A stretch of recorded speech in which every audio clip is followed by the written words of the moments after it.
am not tied to any specific thing either. I just like that we are able to talk about it. I like the way it is now and that we have the freedom to discuss whatever we desire that comes up and really have like that honest conversation.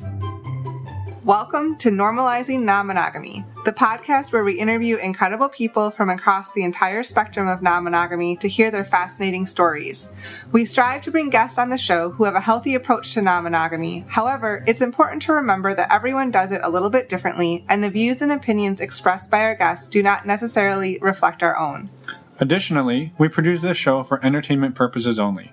Please be aware that we aren't doctors or therapists. Consult the medical professional for anything regarding your health that you might learn about on the show. Enjoy! Welcome to episode 217. We're Finn and Emma, and first things first, Happy New Year! It's 2022. Happy New Year, Emma. Happy New Year. It's exciting, right? We survived 2021. We did.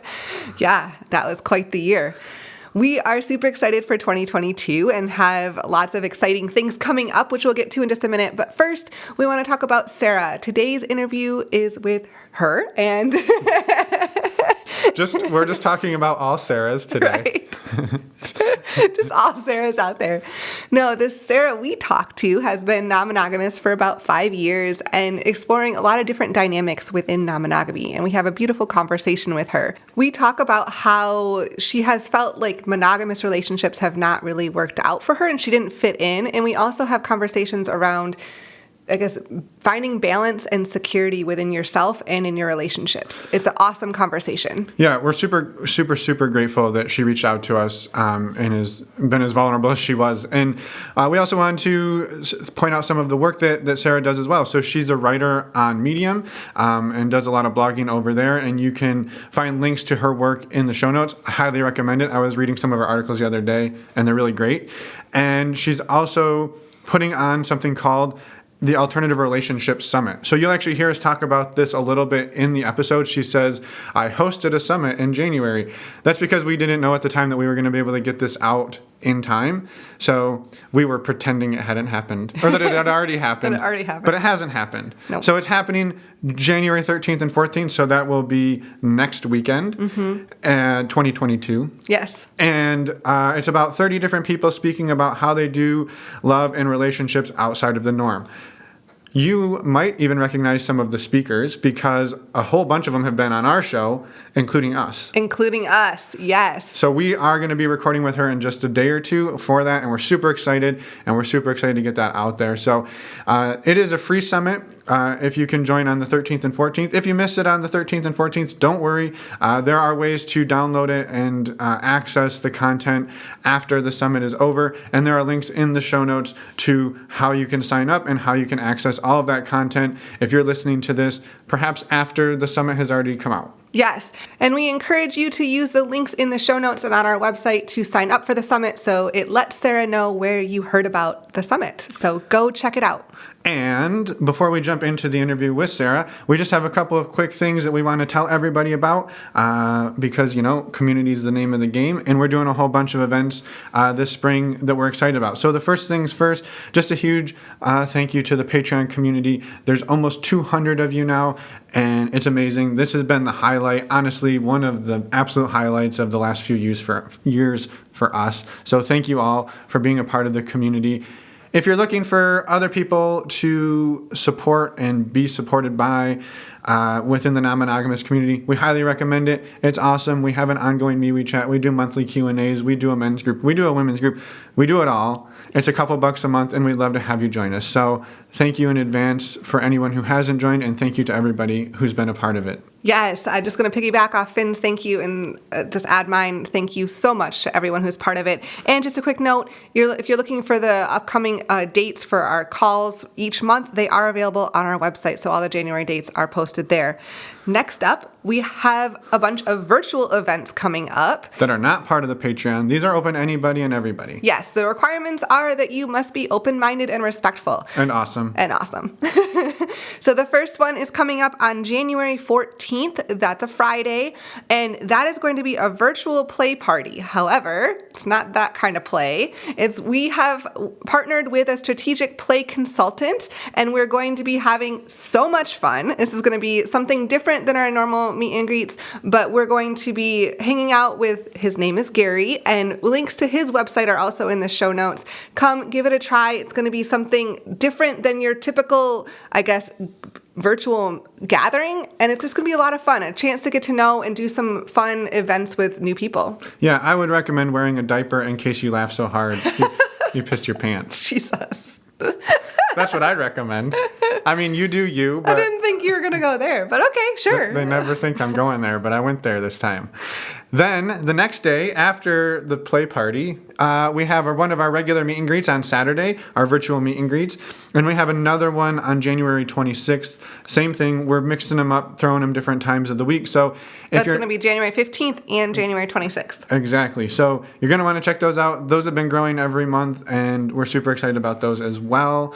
To find out all information about all of these events coming up in January, go to our website, normalizingnonmonogamy.com, and click on the community events tab. All of the information will be there. Under the virtual events. Yes. While you're there, you'll also see a thing that says like in-person events, and you're like, holy shit, there's in-person events too? Yes. There are. Just a quick note on these. We are monitoring COVID. Omicron. Yes. Damn you, Omicron. We are monitoring everything with COVID. And so right now we have left our current in-person events on the calendar. However, we are continuing to monitor them. And if we need to cancel, we will make sure everyone gets a refund. However, just wanted to note that. Yeah, and so we're not planning any other events in February, and we're actually kind of looking ahead to March and April. We're going to be in California. We know we can be outside, and so we're kind of, that's sort of the tentative plan on that. But There are a couple events in February. They are sort of indoor-outdoor spaces, and they require, because they're in New Orleans, they're requiring vaccine cards to get in. Yes. The first one is a meet and greet on February 7th in New Orleans, and then a pool party on February 12th. We're super excited about these events. As Finn said, vaccinations will be checked at the door. To sign up, go to our website, normalizingnonmonogamy.com, and click on the community events tab. You'll find all of the information there. Also, a quick note on the pool party. It is very limited in capacity to about 40 people, and we have almost 20 signed up. So if you're thinking about doing that, if you're thinking about joining, you're going to want to jump on that because it is going to sell out. Yes. And then also in March, on March 26th, we have a pole dance event that's going to be in San Francisco, California. And if you remember Amy from episode 188, or if you don't remember her, go back and listen to that episode. We're partnering with her and doing this pole dance event. Again, it's also limited in the number of people, so go sign up if you're interested. We'd love to have you join us. Yep, this is your one and only chance to see Finn pole dance. Is it the only chance? And unlike the play party, I will not be wearing a diaper. Oh my God. Right? What's with the diapers today? I just thought I would tie it together. Okay, well. So anyway. On that note, let's go talk to Sarah. But before we do, head over to our website, normalizingnonmonogamy.com. Click on the Contact Us tab. Send us an email. Send us a voicemail. We'd love to hear from you. We read them all. We respond to them all. So thank you in advance for doing that. Thank you for listening. Thank you for putting up with this extra long intro. We know there's a lot going on, but hopefully you found some value in it. Yes, and let's go talk to Sarah. Well, welcome, Sarah, to the show. We're excited that you're here today, and we can't wait to talk to you. So thank you. Thank you for having me. I'm really excited to be here. Yeah, we're pumped, and we know a little bit about you. We've been chatting for a few minutes, and you sent us an awesome voicemail, which, reminder, people can send us a voicemail. Right. But anyway, we'd love for you to introduce yourself and get to know you a little bit better and learn about non-monogamy, what non-monogamy looks like for you and how you've been tackling that. Okay, awesome. Yeah, my name's Sarah. I live in Berlin, but I'm from New York.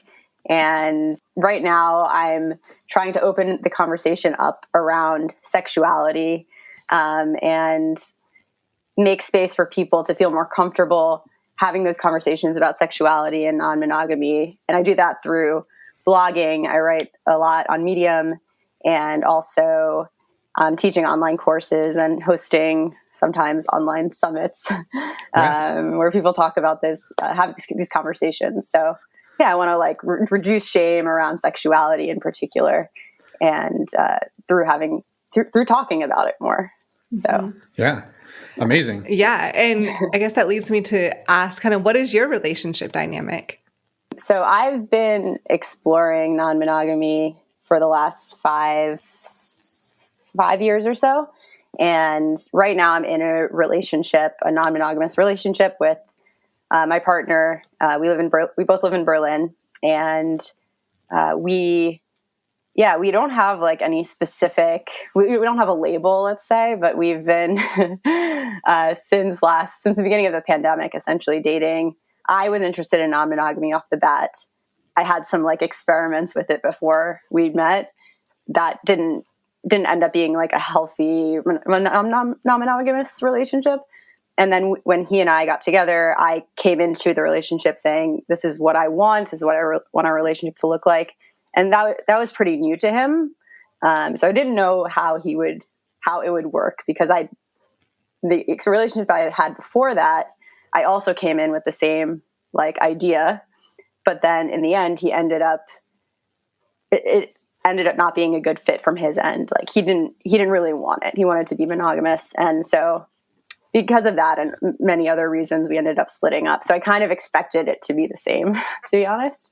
But yeah, thankfully, he ended up really liking the experience. Like, so we talked at first just about like, all right, we're okay if the other person meets someone out at a bar or at a club or something, or on vacation, and then you go home with them. So that was like the one thing that we both had agreed on from the beginning.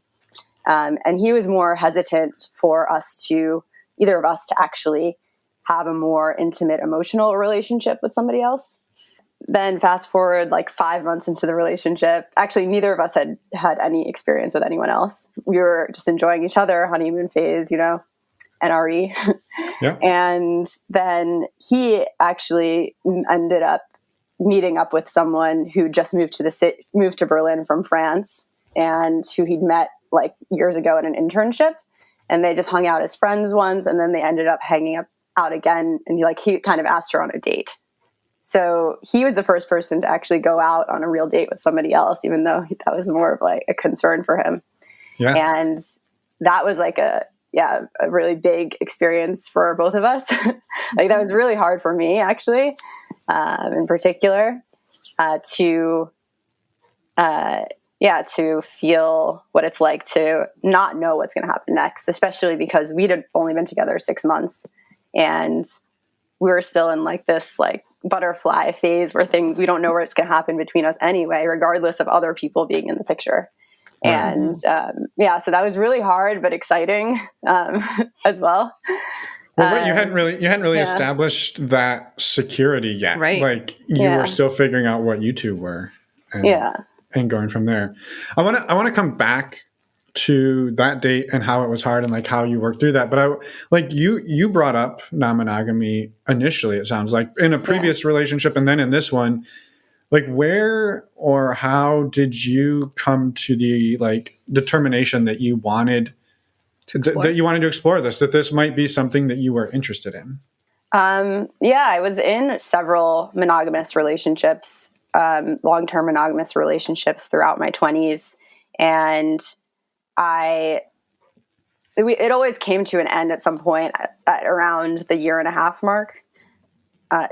And there are always different reasons for that. But I think ultimately, like, I value freedom a lot. And I value, I also just love falling in love with people. Like, that is like the most amazing feeling in the world, in connecting with people. And I always felt a little bit like restricted by monogamy. In my last monogamous relationship, when I was about 26, about a year into our relationship, he got me this really nice necklace.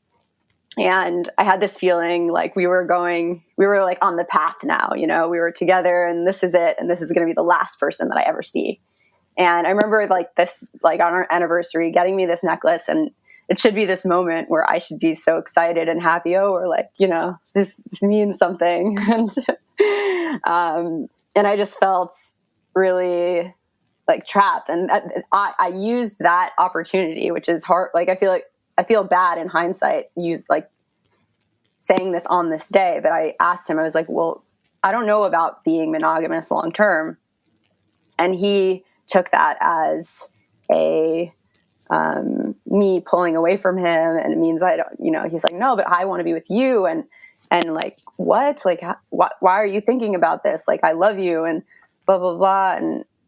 And so then I kind of backtracked, and I was like, oh no, no, I love you too. I want to be with you. And I did want to be with him, but I was also scared about what the implications of being together long term were. And I didn't know anyone else who was non-monogamous, who was doing anything differently. So it was just like, I didn't know what the solution was. I just knew that there was just something not right about this. And I felt that a lot throughout my life, in my relationships. And yeah, so that was like a big fight, and it lasted, like, we were on a trip together at the time, and we were okay. And we like, whatever, we're civil. But then that, even after the trip, we were kind of fighting. And then finally I convinced him, I love you. I want to be with you. And that's the most important thing. And I think I believe that in some way. Like, I don't think I was being manipulative, but at the same time, I think I was intentionally hiding something so I could get what I wanted. And that wasn't cool. We ended up breaking up like 2 or 3 months later for other reasons technically, but I really do think that this was always a part of that. Right. And then right after that is when I was living in Brooklyn at the time, and there I started becoming more involved in like more alternative scenes. So like people who went to Burning Man, people who are like queer, people who are to sex parties, people who are non-monogamous, polyamorous. And that's when I was like, oh wait, actually this is a thing people really do, and they're really great people too. And they have normal jobs and normal lives. And this is something I can do as well. And that's when I started reading the books like Sex at Dawn, Ethical Slut, and then I was like, this is for me. I'm gonna try and do this. And so it was a little bit of like just realizing that for myself and learning about it and telling anyone I met that this is who I am now, or this is what I'm going to do now, and just staying with it. And now, 5 years later, I'm in a happy relationship. It's not perfect, of course, but I'm in a happy non-monogamous relationship, and it's like, yeah, I love it. It's such a fun experience, and in so many ways. So yeah. Well, thank you for the background on it. And then it sounds like you brought it up to a partner, and it didn't go well. Like, you tried it or you talked about it, and it wasn't for him. And this was the next person. This is someone else after the one you said that you got in a big fight on vacation. Yeah. That relationship ended, and then the next relationship you brought it up again. Yeah. Well, and I'm just curious. So, like, when you brought it up, and like you're thinking about this in terms of something you want to try, had you thought about it from the perspective that like maybe the other person would be doing this as well? And it sounds like you guys kind of talked about with your current partner, like, hey, we could do it like this, and it would be sort of a safe container. And then they sort of took it to the next level, almost like I just feel like maybe there was like this amount of like, it's easy sometimes to get excited about what you're going to experience, and then you forget about the fact that like, oh, by the way, they're also doing this, and it's also a lot of emotions, and it's intense, and you aren't expecting to be, you're like, I'm going to be the one to go out on the dates, and then it's like, whoa, they're on the date first. Like, I wasn't ready for this. Like, this is not why I brought this up. But like, I was just curious, like your perspective on that, because it sounded like it caught you a little off guard, and you had to work through some hard. And you're moving up to our current relationship. Exactly. Now. Yeah. Okay. Yeah. So you skip. There's multiple relationships that we skip to current. I just want to make that clear. I thought it. I'm sorry, I missed that. No. I thought it was person who it didn't work out, and then it was this person, and it's been working out. There was a few years in between, and one long-term relationship in between that, actually. Well, then let's talk about that. I'm sorry. I totally missed that. No, it's okay. I'm going to relate it to your question as well, Perfect. actually. So it's going to be an answer to your question, and I'm going to explain the other relationship as answering the question now. Perfect. Amazing. A gymnast of answers. I appreciate it. Thank you. Yeah.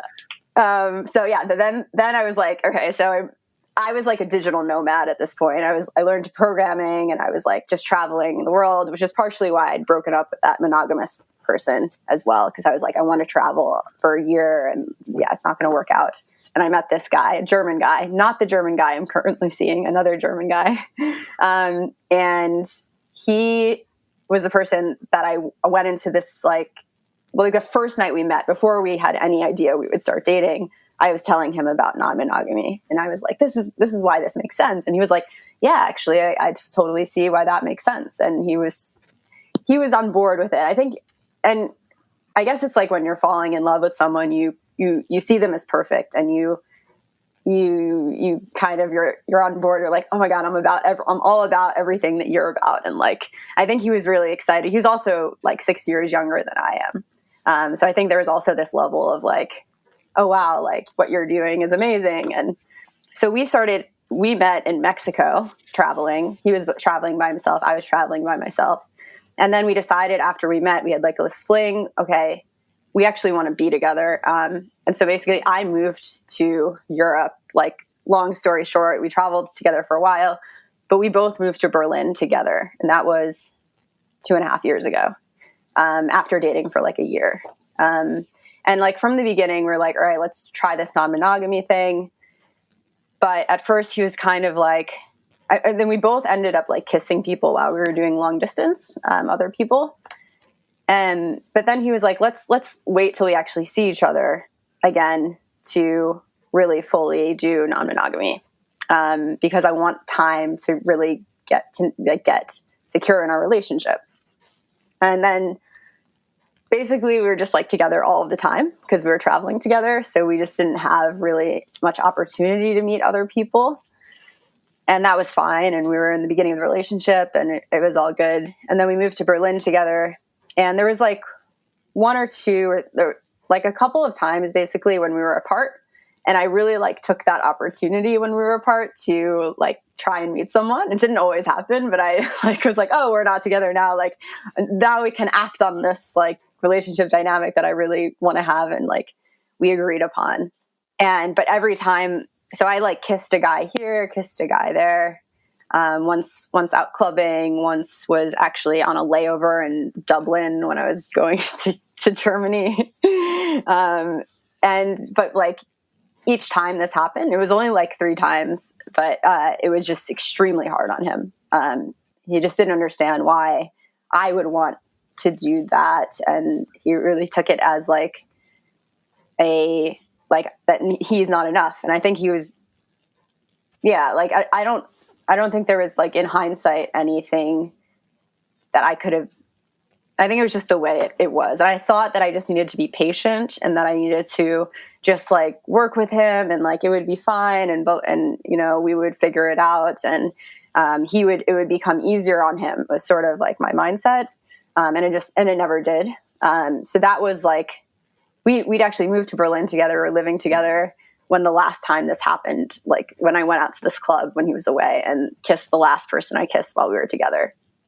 And then after that happened, we had another conversation, and basically were like, I agreed I wouldn't do it anymore because it was hurting him too much. And I just cared about the relationship more. We ended up breaking up like a few months later because we had another disagreement about when our timeline for having children.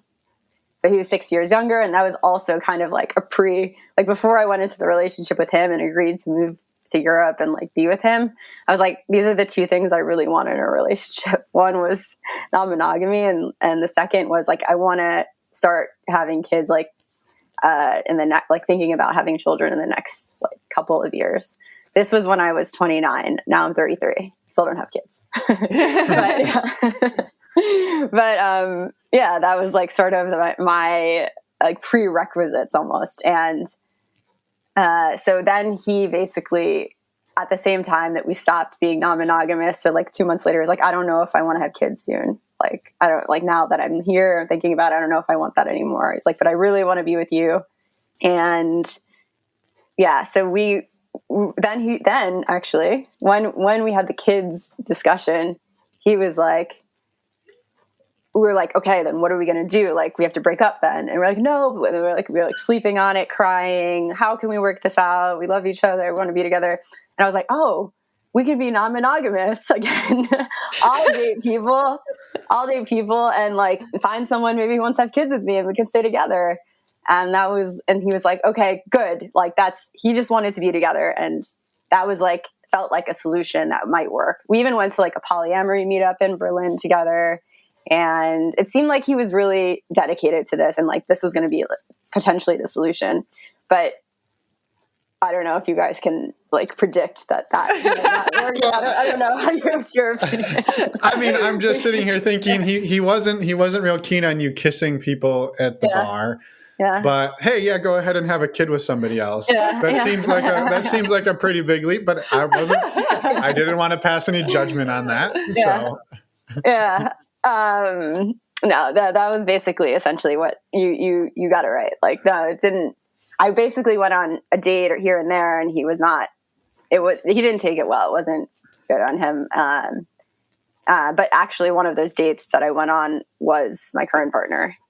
But you asked a question, and I feel like I was going to answer that. Yeah. So with my current partner, when he went out on that date for the first time, I was actually more happy that it worked out that way than the other way because I'd been through the other side already enough, and that side sucks as well. I think it sucks more. I think feeling guilty that you're doing something wrong, like I think maybe especially as a woman, we have enough of that, like both sides, but both men and women do, but like we have this shame of if you're a sexual person and you want sex, then you should feel bad about yourself and you should feel greedy and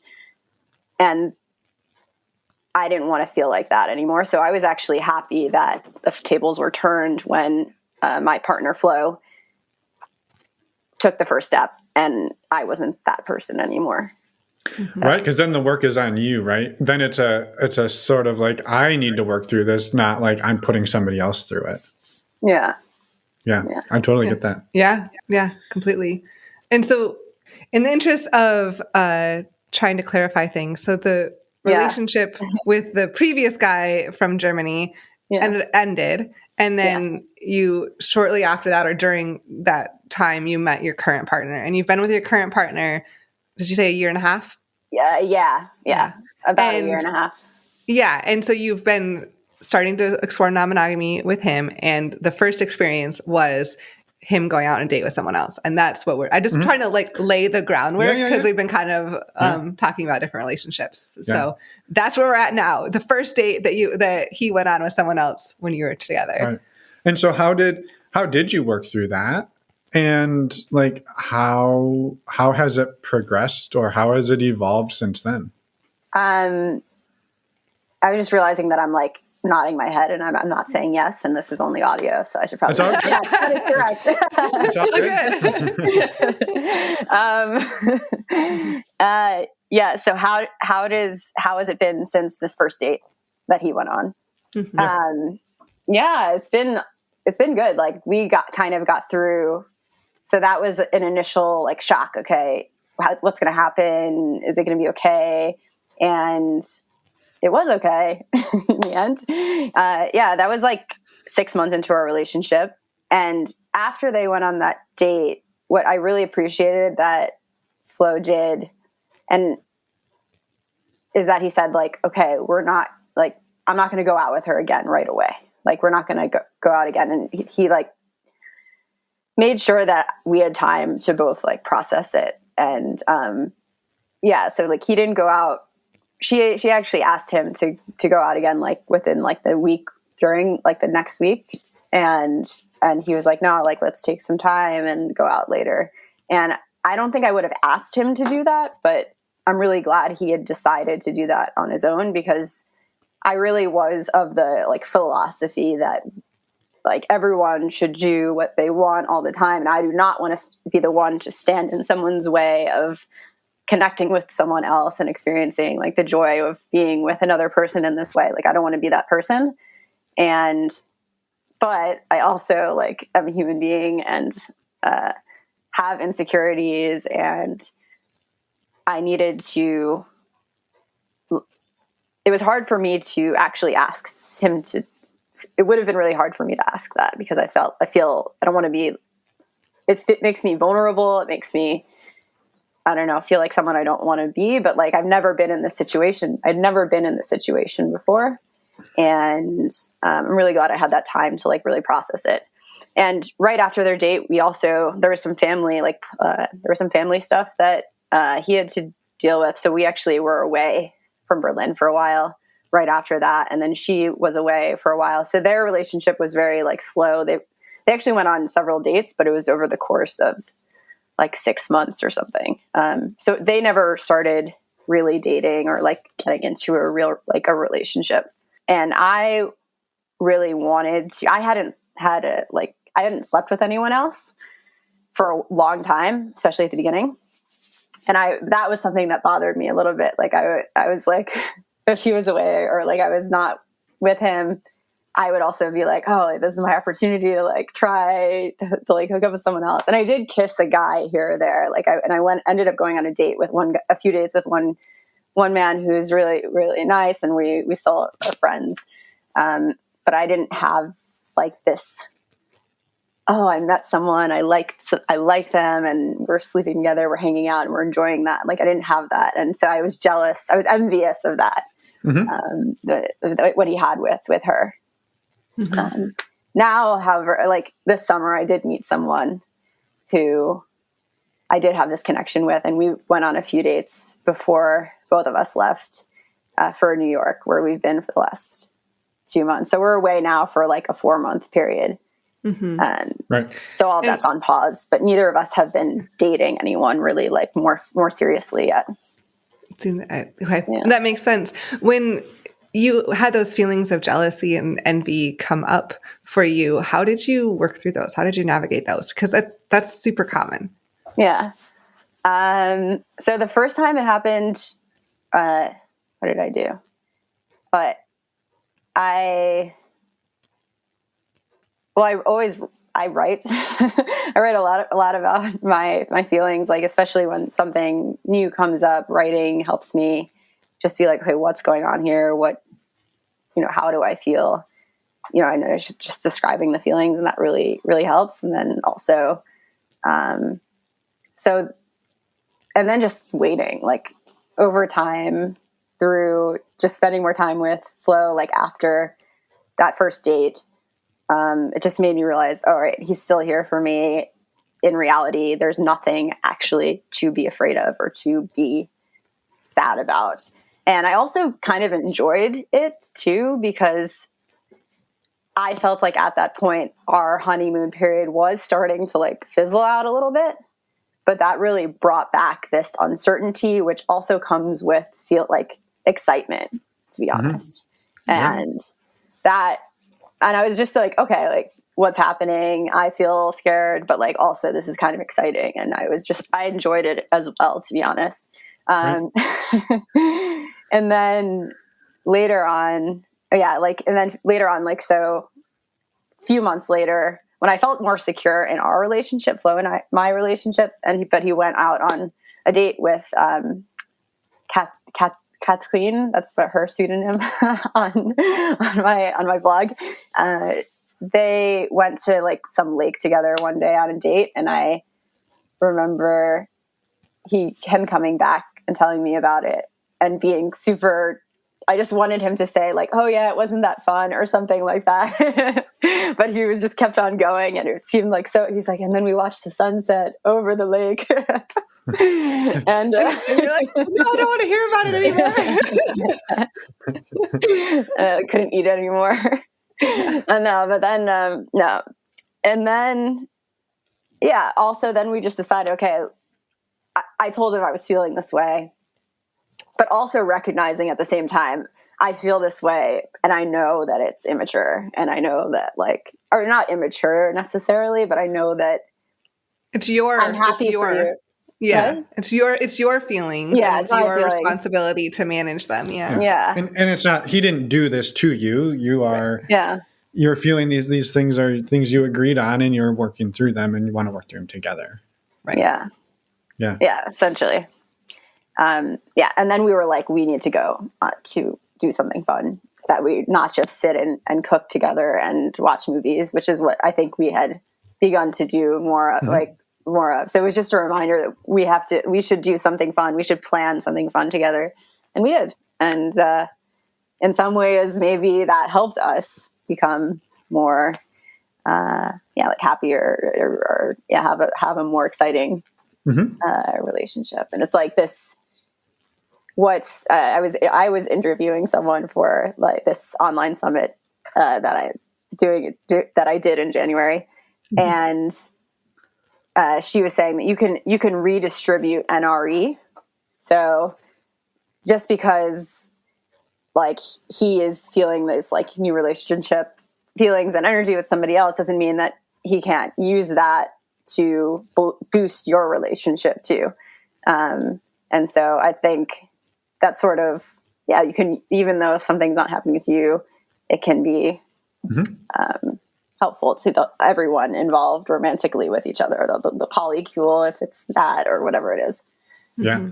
Yeah. I mean, it's so easy in our relationships, we'll say our primary relationships, like, or any long-term relationship, to get complacent, to be like, oh, well, like all we have to do is like cook dinner and maybe watch a movie and sit on the couch, and then we go to bed, and then we get up and we do it again the next day. And then somebody new comes in, you're like, we're going to go to the movies, and we're going to go bowling, and we're going to go whatever, play laser tag or paintball, like all these exciting things. And you're like, well, hey, we haven't done anything like that in like a year. Yeah. And so it's so easy to like get complacent with that. So I can hear that. Yeah. Yeah. How about when you started going down that, when you met somebody, and I don't necessarily want you to like speak for him, but like, how did it go? Like he was kind of on this path and you were working through a lot of this, and then all of a sudden you're on the path, and now he's kind of in that same position you were in, 6 months or a year before. Mm-hmm. Yeah. It wasn't easy for him either. I mean, I think, he's more, both of us were more worried about the emotional bond becoming stronger. And, one thing, so I also tried to give him that same, what he did for me, which is not jumping in. So not letting the feelings of excitement in the beginning, like with someone new and not knowing, like not getting too caught up in that, so that so that I was ignoring or not paying attention to the person that I love and that I have a committed relationship to's needs and feelings. So that was really important. I guess more, I'm trying to think more specifically what I could say about this. And you don't necessarily need to. I was curious, like how did it go roughly, like similar, or like it sounds like he kind of had some of the same feelings come up and you handled them roughly the same way he did, and like you two kind of worked on that together. And it sounds like, and you said earlier, like, hey, we're in a happy, not perfect, but a happy non-monogamous relationship at this point. Yeah. I mean, I think, it's just like holding space for each other's feelings. That's pretty much, like more specifically, like we've also agreed, like after someone has a date, the other person is responsible. Sorry, the person who's been on the date is responsible for reaching out to us or to me or him, depending who's on the equation, and saying, all right, when are you free? And like planning something after that, so that we have it, like we know that if we're on the side of knowing our partner's on a date, he'll reach out to me and we'll plan something together where we can talk about it and feel like that loved and secure again. And that's been really important. That's helped me a lot to know that we'll see each other again. And he started dating another woman too around the same time from the summer. We both actually met different people at different festivals over the summer. So that was when I met the first person that I really like had a connection with. And then he met another woman who's actually really she's polyamorous and has a lot of experience with it, which I felt could be cool for both of us because, she probably has a lot she can share with him and knowledge and stuff like that, but also kind of intimidating at the same time. Yeah, that's exactly. And I think we've had some similar conversations lately of like, there's a double-edged sword there. There's the, hey, this is intimidating. The person you met is polyamorous, and they like, this possibility is very real that it becomes more. But at the same time, they're polyamorous, so they understand that like their goal isn't to like drive you apart from your current partner to like make you theirs. Like, so it's scary, but it's also like good at the same time, and it's a really weird clash, I think. Yeah, definitely. Yeah, it's funny because actually the first woman he met is like monogamous and has said that she doesn't want anything, like she wants to be monogamous with someone, so that's kind of threatening.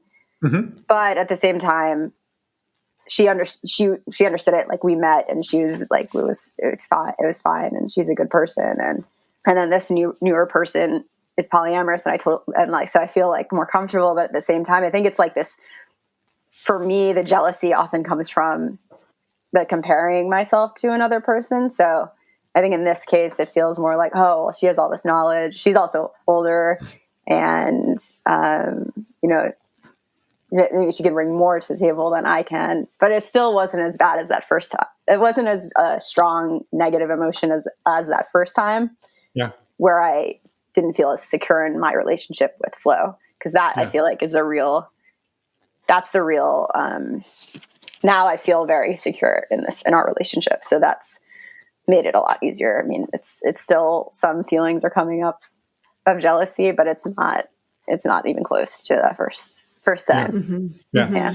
Yeah. I just want to clarify too, the strategy you two have come up with is if you go on a date with somebody else, it's the onus is on you to reach out to Flo and say, hey, I want to go do some fun activity. And if Flo goes on a date with somebody else, he reaches out to you and says, hey, Sarah, I want to go and do a fun activity with you. You kind of said like, that's how the responsibility gets assigned at that time. Yeah, definitely. Yeah. And we also check with each other before we go on a date. Again, all this is like subject to change as we go on. We're still, it really, like we haven't been together for a while, but we still, I mean, I'm sure it has to do with COVID as well, but we really haven't explored so much. And there's so much more to explore. But yeah, it's like we check with each other before we go on a date, we make a date with someone else. And of course, we're also at the same time trying to make sure we're being sensitive to the people we're dating's needs. I didn't mention that yet, and I just wanted to say that as well before continuing with. I mean, we're the only people that are in a committed relationship, so of course that's like more of what's going on is just between us. But yeah, we're also talking about how can we be empathetic to everyone and taking into account other people too and what they need and stuff. But well, I think that's a super important thing to bring up. Like you two, and this comes up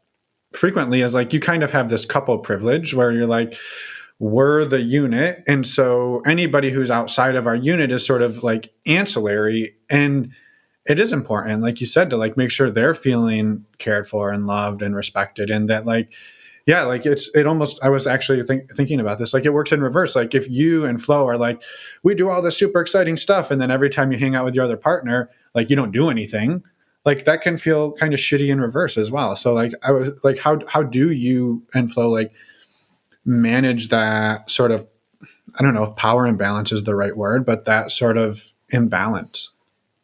Yeah, you mean make sure that, so like the imbalance that we have the couple's privilege, that being the power imbalance. That's a good question. I mean, I think it's mostly just like there's no specific rule in place there. I think we're both empathetic people, and like we want to be good people, and that's like important for both of us, not be assholes. And so we just try to be sensitive to that. And there hasn't been any specific situation that has come up that it's like we had to make a decision that was difficult when it comes to that. There was nothing that like, oh, we're on a date and I called him to come home or something. There's nothing like that. Like if he's on a date with someone, he's on a date with them. And unless something is really important, like we won't even text while they're together until the next morning, until we know the dates. Like we wait for the other person to text that they're done with the date. When we're on a date with someone, like that, our time and our energy is focused on that person during that time. And also, like, so Flo and I don't live together, so I think that helps too, like separate. So like when I'm with Flo, we're together, our energy is there, and when we're apart, that's when we can put our energy wherever we want. And then when we're on a date, where our energy is there. So I think it works out pretty easily so far with that when that's concerned. And we just are very honest with the people we're with. So we would never not tell someone that we're together or something like that. But just being really honest about that and not keeping anything in order to get something we want, not keeping anything from anyone. Yeah. No, that makes sense. You had made the comment that there's so much more to explore, and and how I'm curious what you see in the future for your relationship. And that's an impossible question, I know, but kind of what's your vision? I kind of have the idealistic image of being in like a polyamorous commune, and having children with like two different men, and then like them having children with a few different people, and like all our kids play together in the yard. And that's like my fantasy a little bit. Like I don't know if that's true. Like I don't know if in practice I would actually want that, but I like that idea of having like a mixed family. Maybe there's like queer people, gay people as well involved, and not just And for him, I think it's more, he does see more of a traditional relationship, like monogamish type relationship. That was his vision at the beginning. I mean, that's already changed. And I am not tied to any specific thing either. I just like that we are able to talk about it. I like the way it is now, and that we have the freedom to discuss whatever we desire that comes up and really have like that honest conversation.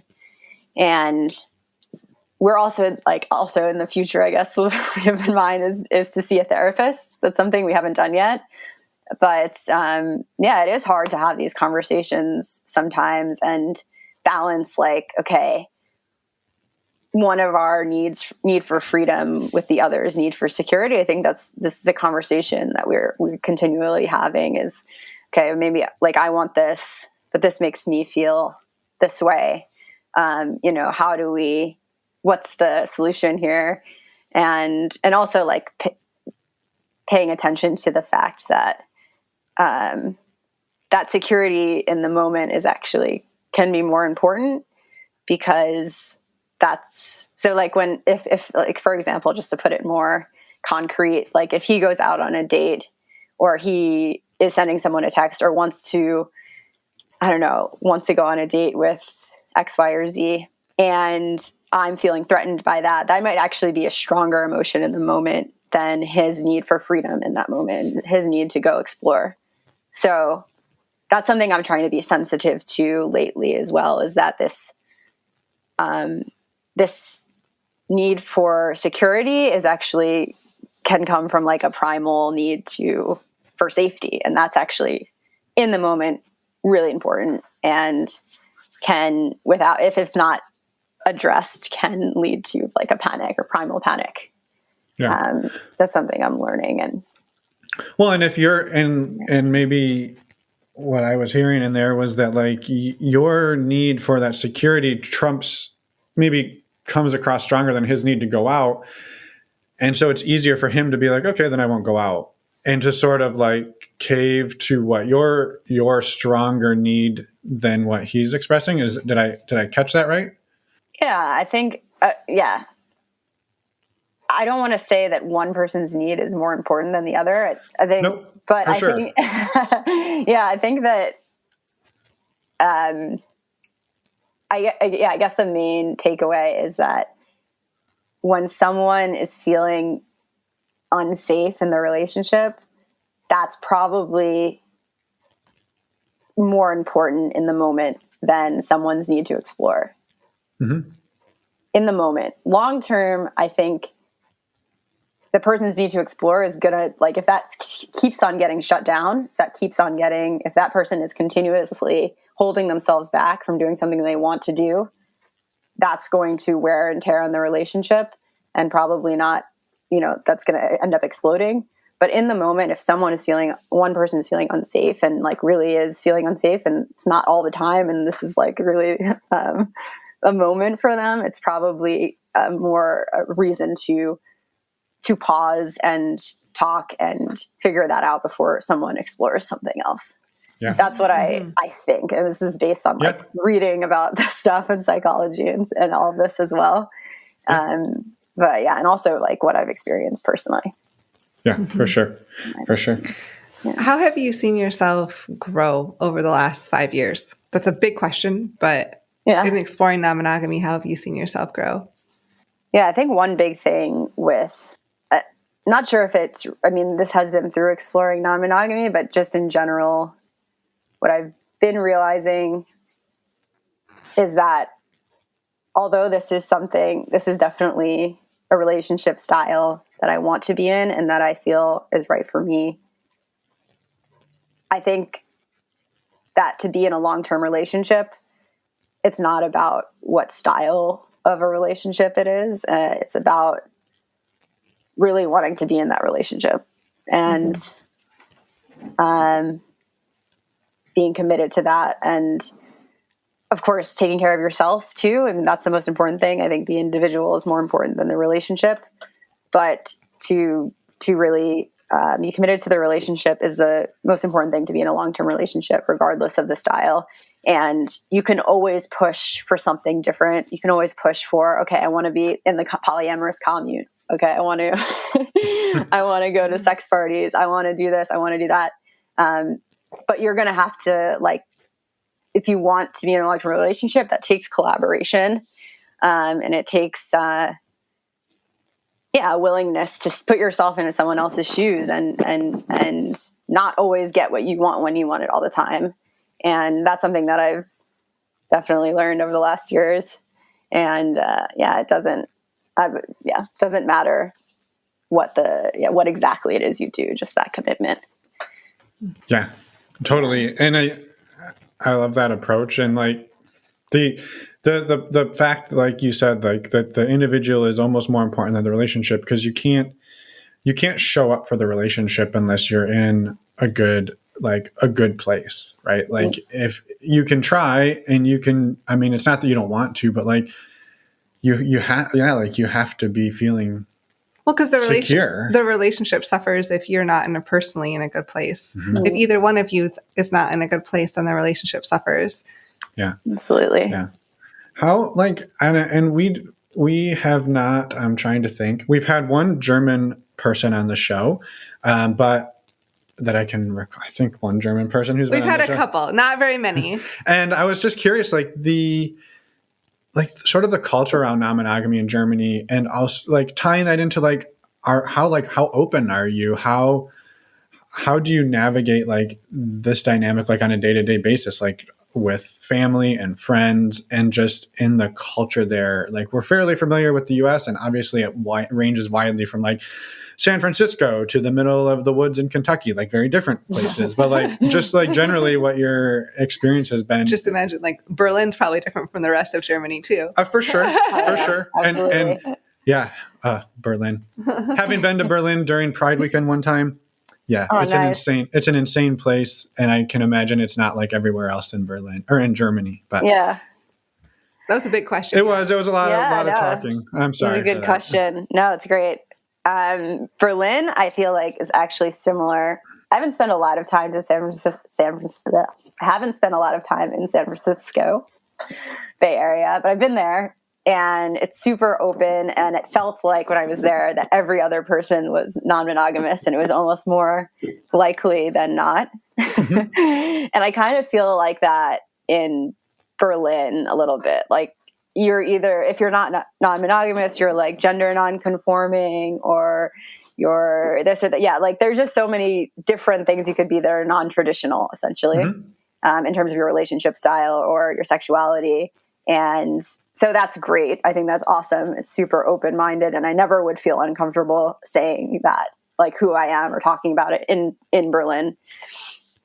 At the same time, I think there's like a flip side to that, which I saw in San Francisco a little bit, and I've seen in Berlin, where people go around saying that they're polyamorous and they don't really know what it is or know anything about it. They're just like, I'm single, or I want to sleep around, or I want to have casual relationships and not commit to anyone. So I must be polyamorous. Whereas I felt like in Brooklyn, even though it's also extremely open-minded, liberal place, because it is within the greater New York City, which is, yes, very liberal, but also quite conservative in a lot of ways when you compare it to some of these other places. I mean, it's very like capitalistic and traditional in a lot of ways as well. So I felt like in Brooklyn, people would become, or like have found their way into these pockets, into these culture, into this subculture. Whereas I felt like in San Francisco, that was the main culture. In Berlin, it's kind of the same way, this like open-minded kind of anti-establishment, non-traditional lifestyle. And so I think people end up going into it without giving it a lot of thought necessarily. But at the same time, it's also great because you would never feel weird or isolated by being different. So I think there are two sides to that. So in Berlin, definitely not a problem. And it's like, have used Fields there, the app. There's a ton of people on Fields and there's just like a ton of weirdos in all different directions. Any kind of weirdo that you will find, you'll find in Berlin. And then in terms of like my family and talking about, that was your second question, or part of the question, I think. Is that right? It was one of the 10 questions I asked in my monologue. How open are you with family and friends? Yeah. I'm very open online, and that was kind of hard at first because it took me a long time to start talking about this, partially because of my last relationship. Like we even had trouble talking about it, like because it would be triggering for him. Like I didn't feel like it was something I could talk about freely and feel confident in it until I feel like it's only been the last year and a half, maybe, or 2 years of the last 5 years that I've been exploring this, that I feel really comfortable to pretty much anyone just saying it and talking about it. Yeah. Like in terms of like my immediate family, I've had some pushback from my brother, who he comes from, like, his friends are a little bit more conservative, and like they've actually poked fun at him for me talking about sexuality publicly, which is really like, kind of shitty. And then he's given me some pushback for that. And I kind of tried to come out to my mom about it, but she doesn't really. She comes from Haiti originally, and I think she spent a lot of her time trying to like fit in with being American, and she does a great job of it. But I think she's, as a lot of older people are, specifically not. She doesn't understand. Like when you have no context for it, whatever, you don't know one who does it. She just wants the best for me. She wants me to be in a relationship and have grandchildren, like most moms do. And so I tried to kind of tell her about it just so we could have an open dialogue, but it didn't go well. And basically, she just doesn't want to know about it. And that's cool. I'm okay with that. When she's ready to talk about it, or when it really comes up and becomes more of something that we need to talk about for whatever reason, then we'll have that conversation again. But it's okay with me for, as long as I don't feel like I'm hiding something myself. then I'm okay with it. I feel good. Yeah. Yeah. Yeah. Well, I appreciate it. And it is like you said, I mean, I imagine there's a part of you that's a little disappointed. Like, oh, I would like to talk to her about it, but also like, okay, like we don't have to. Yeah. Like when she's ready, then I'm here. Right. Yeah. Like, Yeah. You're not necessarily hiding it, but you don't need to like throw it in her face either. Yeah. Yeah. I think there's some sort of, I think always with parents, there's this need for validation, and you want them to accept everything, every little thing that you do. Yep. No, I don't know what that's like, but I can imagine. Yeah. And I think with this though, it's easier to forgive. With this, it's easier to forgive because I know what it's like to not have any idea about this world. And so I can't take that personally, that she doesn't have any context for it to accept it. So, Yep. Yeah. That's beautifully said. How about your health and safety in navigating non-monogamy? How do you keep yourself sexually and physically safe in those experiences as you navigate that? Yeah, I mean, with STD prevention, with respect to that, we always use condoms. With each other, we don't, but with other people, we do. And I guess, I'm not sure exactly with consent. For me, it feels like we always make sure we give consent. I'm not sure what I can add to that, but. Well, but if you finding yourself in situations that perhaps are uncomfortable, or maybe you haven't, and like, how have you kept yourself maybe out of those situations? Like if you've gone on 50 dates and you've never wound up in a situation where you like felt pressured or uncomfortable, like there's obviously something you're doing to control for that. Like, unless you're just super lucky, which if that's the case, like, okay, but like chances are like maybe you're doing something, even if it's subconsciously, to like vet and screen and make sure you're putting yourself into like good, safe situations. But yeah, I mean, I guess this wouldn't be different from, being non-monogamous or not. But I don't know. Yeah, I tend to want to get to know people before I end up like in a. That's actually not true now that I think about it. No, I mean, I think it's hard to really be 100% safe, of course. Like when I was traveling, I went home with people that I just met here and there, and you can never really know if they're going to be good people. But I guess just, I mean, you gotta follow your gut. You don't have to, follow your gut. I mean, that's what I've been doing. It's worked out for the most part for me, thankfully. But I guess if I really want to be safe, it's make sure that I get to know the person at least somewhat. Always tell someone where you're going. I think that's like good, and that's important. That can go a long way if something were to happen. Yeah. And and maybe tying it back to like your travel, because like we've both backpacked in South America for like a year, and like as you're doing that and you're in hostels and you're in all these different situations, like you're constantly judging character, right? Like you might be sleeping in a room with 10 other people, and like you could be put in a situation, whether or not you're trying to, like, where something could happen, right? Like you go to sleep and you don't know there's 10 other people in this room that maybe you've never met, maybe you've never even talked to. So like there might be something there, just like, and me thinking through this, like the ability to judge character that you pick up in like traveling in uncomfortable situations where you don't know the language, you don't know anything other than like the feeling you get when you're around somebody. And I think there really is something like to that. And obviously you can always be surprised, but like, I don't know. I think that's a sort of an acquired skill in a lot of ways. I don't know. Yeah. I don't know. I think it's hard to say. Like I would like to think that that I'm able to judge someone is a good person or what their intentions are. And I'm sure I'm able to do that pretty well. But the people who end up finding themselves in situations where the person, whatever, wasn't a good person, something went wrong, I'm assuming they also felt that way. Sure. Yeah. They were like, this could end poorly. Let's go for it anyways. Right, exactly. No one chooses it. Like, you don't choose to do that. Yeah. So, yeah, I get that. it's tricky.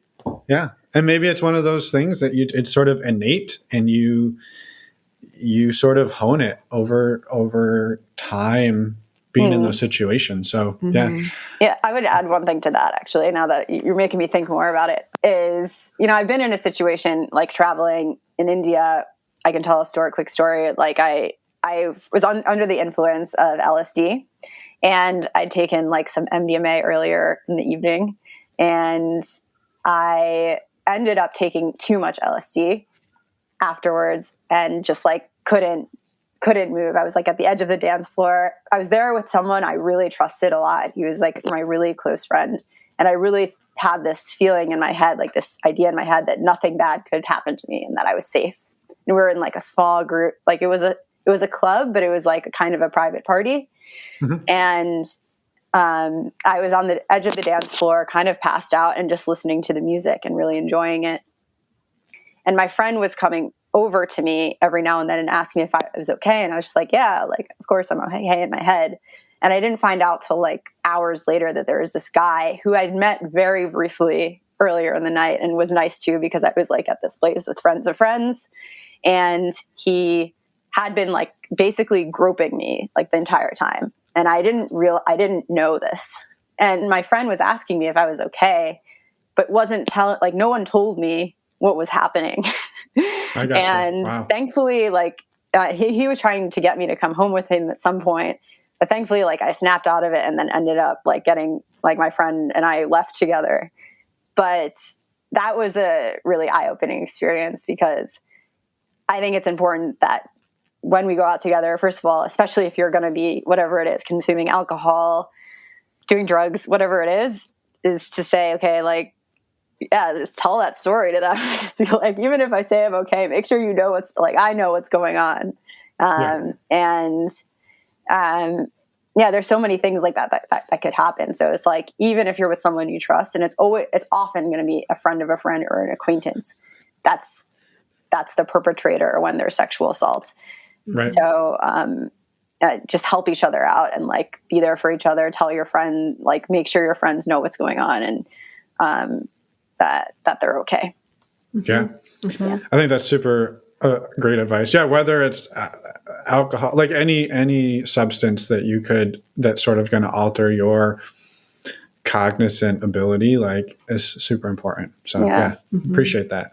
And appreciate the vulnerability and sharing that story. Like that's a really hard like thing to go through and like find out later that like that was happening. Like, so I'm sorry that happened. Yeah. Thank you. Yeah. Sure. I know that we could talk all night, but do you have any other questions? I wanted to make sure before we wrap up, is there anything else that you wanted to talk about, any other topics that you wanted to share, get out there? And then we'd love for you to talk a little bit about your work as well. Yeah. I don't know. I think one big thing that I've been talking about a lot, and when I talk about non-monogamy, I approach it from the angle of sex positivity, because I think that's like a huge precursor to be able to be non-monogamous. You really have to believe that sexuality is good and sex is good. And I think a lot of people in polyamorous circles sometimes skip over that part, because there's so much more to talk about than that, and it sometimes comes, I think, as obvious, like, oh yeah, we all believe that sex is good, but a lot of people don't really get that. And I think all of us have that, especially if I think the newer generation, not as much, Gen Z is better at believing sex is good and talking about sexuality and exploring sex, learning ways to explore sex more positively in positive ways. But my generation, millennials and older, grew up with a lot of shame when it comes to sex and masturbation and whatever that is. And so focus on that first before you focus on non-monogamy, because you'll never be okay with yourself, like kissing other people, having sex with more than one person, if you don't believe that sex is good and beautiful and can be a way of like opening yourself up and becoming a more, exploring yourself and growing and become a happier person. So that's what I would leave people with. Yeah. And I love it. yeah,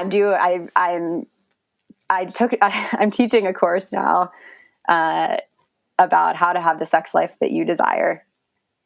And so if anyone wants more information about that, I'll definitely send that to you guys. And, it will be in the show notes for anybody who's interested. Yeah. Is there any other work that you're doing that you want to put out there? Yeah, my blog, I'm always writing. I write about one post a week usually about sexuality, sometimes non-monogamy, and once in a while about random other stuff. And I also have an Instagram account that's quite active.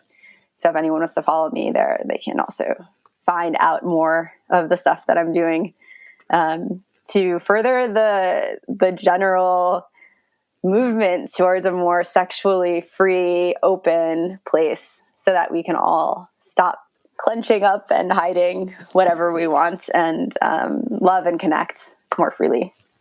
Yeah. That's amazing. Thank you so much for that work that you're doing and all the writing, and links to everything will be in the show notes. Yeah. I want to say a huge thank you for all of that work and for coming on and being vulnerable with us and sharing your story. Like it's powerful and we thank you. So yeah. Thank you. Thank you for giving me the space and all these other wonderful speakers. I really appreciate it. Of course. Well, have a fantastic evening. And we will be in touch, and we look forward to an update. Yeah. Great. Yeah, in the future. Thank you. And we're back. A huge thank you to Sarah for reaching out to us, coming on the show, and for all of the amazing work you're doing with your writing and the summit coming up. So this is also a quick reminder, go sign up for the Alternative Relationship Summit next week, January 13th to the 14th. All the links are in the show notes. And remember, if you miss it, you're listening to this in the future, you can still go sign up and access all of the content using the links that Emma just told you about in the show notes. Yes. While you're on our website, a quick reminder to go check out our community events tab. You can find information about all of our upcoming virtual and in-person events there. And on the Patreon tab, all of the information about joining the Patreon community. We'd love to have you at any and all of these events. So go check it out, and also reach out to us with any questions as well. And the last thing you can do while you're on our website is look at the resources tab. This is where Emma and I have all of our favorite resources that we use in our explorations of non-monogamy. Yes. One of our favorites of the favorites, we call this the most favorite. The favoritist. The favoritist.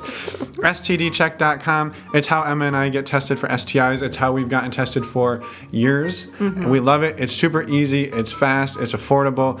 It's discreet. And we just love it. So we promote it as much as we possibly can because sexual health and safety are of the utmost importance. Mm-hmm. Using the links on the website does support the show financially. You also save $10, so everybody wins. We thank you in advance for that. And we've got some really exciting stuff coming up next week, but not next week, this week. I misspoke and then corrected myself. I tried to use the little whiteout pen. Okay, but you didn't? Right. Okay. You could have just gone back and edited this, but I'm not going to. Okay, well, this Friday, and that's in 2 days, we have a special bonus episode. It's actually a 3-part series this Friday, and then the next 2 Fridays after this. It's going to be just a bonus part of our Focus Fridays series, and this one's going to be on the Enneagram. The Enneagram is a personality and motivation assessment, and Finn and I, go through this whole process with an Enneagram coach named Kelsia, and she works with Catherine from Expansive Connection, which you may have heard about previously on our show as well. We'll go into all the details when it comes out on Friday, so you'll find out more then, but we wanted to mention it now, and we're super excited to get this out there. Perhaps you don't want to wait till Friday. Nope, well, you don't have to. That's right. If you join our Patreon, you get access to all 3 episodes immediately starting right now in this moment. You sign up and you get access to all 3 episodes. You don't have to wait. Right. So go check it out. We're super excited again about these episodes. We also have our regular scheduled programming next Wednesday. We have an interview with Whitney. So you can also come back and listen then. You should come back and listen. Yes, because you it's should. Another amazing conversation that we're excited to get out there. Yes. Thanks for sticking with us with those long intro and outro. We appreciate it. And for, of course, the interview with Sarah. Happy New Year, everyone. Happy 2022. And that's it, right? That's all we got. Bye, everyone. Thanks for listening.